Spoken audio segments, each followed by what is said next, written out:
We're going to turn now all the Bachelor fallout. Everyone's still buzzing about that finale where Juan Pablo decided he just wasn't ready to give Nikki a ring.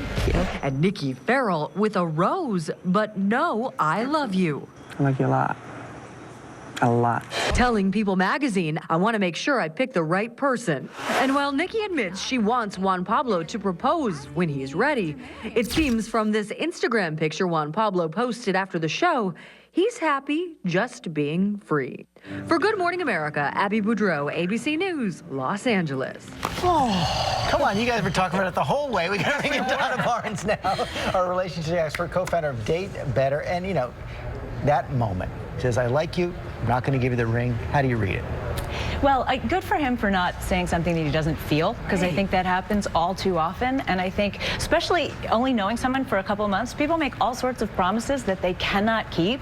People say, I'll never hurt you, I'll never leave you, and then 2 months later they're leaving and the person's gone, but you promised me you'd never leave me, which I think is much worse. I think at least she knows what she's dealing with. And if you were counseling Nikki, what would you say to her? You know, I'd say hang in there. I mean, she thinks she loves him. I think she's more just infatuated with him. I think real love takes many months and a lot more quality time together than what they've been able to achieve with all these other women floating around in the cameras. So I think, you know, yeah, exactly. Be honest, if she came to me and I was counseling her and said, I'm going to marry him 2 months in, I'd go, whoa, what are you doing? So is there a takeaway here for women in relationships who have not heard those 3 magical words? I mean, how long do you wait? What advice do you have? I think at a 6-month point into a relationship is a good time to start having like those real conversations. If you're 6 months in and maybe you feel loved, but he hasn't said it, like, you know, and some people are just emotionally unavailable. They have a hard time saying it. But I think it takes a good 6 months into a relationship for your issues to come up anyway, and you to even know what you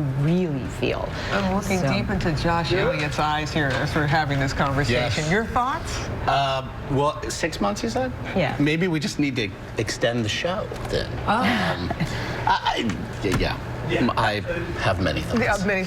But the thing is, in years past when they've had the show and we saw in the piece, I love you, and they don't make it. Right. Yeah. We really thought just what he has done that you really can't fall in love. Yeah, they've seen each other a handful of times. Right. Lara asked the question about it, you know, when's the right time, when should you expect it? Sometimes it comes way too early. Way too early. Yeah, and you can't unring that bell. Yeah. And the odds are really against you. I think for people that don't get to know each other and then decide you're the one and they get married, that's why they end up getting divorced. Well, and I just do want to say, I think from beginning to end, we have really got a real idea who he is. Yes, we have. So I think you can make your own assessments. Well said. Thank you.